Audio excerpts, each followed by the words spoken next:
जुबान को लगाम दीजिए सारिका पासवान, मैं कह रहा हूँ एकदम के लिए नहीं बैठी हूँ। उठकर बाहर जाइए स्टूडियो से, बाहर जाइए, get out from here, get out. चैनलों के ऊपर आजकल शाम को किस तरीके की बहस होती है वो आप सभी जानते हैं। हिंदू मुस्लिम से लेकर यहां पर राजनीतिक पार्टियों के अंदर जिस तरीके की वफादारी निभाने का दौर चल पड़ा है उससे यह साफ नजर आता है कि टीवी एंकर पर बैठे हुए लोग किसी पार्टी के वफादार जरूर होंगे। आज की तारीख में अगर बात करें तो इंडिया गठबंधन और बीजेपी आमने सामने चुनाव लड़ रही है और बिहार में खास तौर से महागठबंधन और बीजेपी आमने सामने लड़ रही है। इसी के कार्यक्रम के दौरान एक बात हुई है वो आपको मैं पहले सुनवा देता हूं। जुबान को लगाम दीजिए सारिका पासवान, मैं कह रहा हूँ एकदम के लिए नहीं बैठी हूँ। उठकर बाहर जाइए स्टूडियो से, बाहर जाइए, get out from here, get out, get out, बाहर जाइए।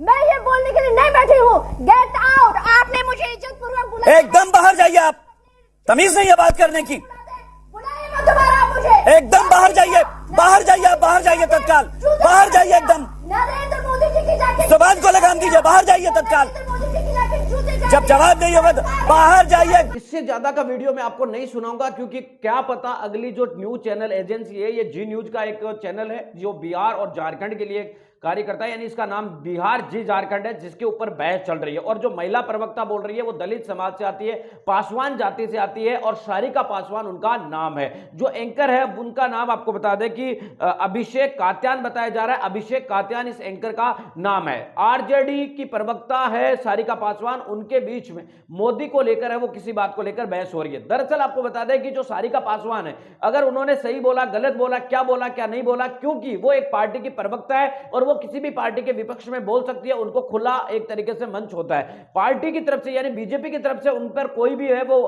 एक तरीके से रोका जा सकता था, टोका जा सकता, बीजेपी के प्रवक्ता उनको जवाब दे सकते थे। लेकिन यहां पर तो न्यूज एंकर ही वहां पर भड़क जाते हैं और दलित महिला प्रवक्ता है उसको स्टूडियो से बाहर निकालने की धमकी दे देते हैं कि मैं आपको 2 मिनट के अंदर बाहर निकाल सकता हूं। कुल मिलाकर बात साफ है कि नजर यह आती है कि एक महिला प्रवक्ता, पहली बात तो किसी भी पार्टी की तरफ से जो प्रवक्ता है वो महिलाएं कम नियुक्त होती है और हो भी जाती है तो दलित महिला प्रवक्ता हो इसकी बहुत कम संभावना नजर आती है। सारिका पासवान प्रखर वक्ता के साथ साथ एक बहुत ही अच्छा है वो नॉलेज बोलती है। इसी की वजह से उनके द्वारा जो मोदी के ऊपर कटाक्ष किए गए, मोदी सरकार के ऊपर कटाक्ष किए गए और उनके ऊपर अलग अलग बात बोली गई तो उन्होंने एंकर वहां पर भड़क जाते हैं और दलित महिला प्रवक्ता को स्टूडियो से बाहर निकालने की धमकी देने लग जाते हैं। आप सोचिए कि किस तरीके का माहौल है और एक दलित महिला के साथ इस तरीके का व्यवहार स्टूडियो के अंदर ऑन रिकॉर्ड किया जा रहा है। जब जो है ये वीडियो प्रसारित है वो लाइव टेलीकास्ट किया जा रहा था, उसके अंदर अगर इस तरीके का व्यवहार उनके साथ किया जाता तो आप अंदाजा लगा दीजिए कि पॉलिटिक्स के अंदर और मीडिया के अंदर दलित बहुजनों का स्थान क्या है।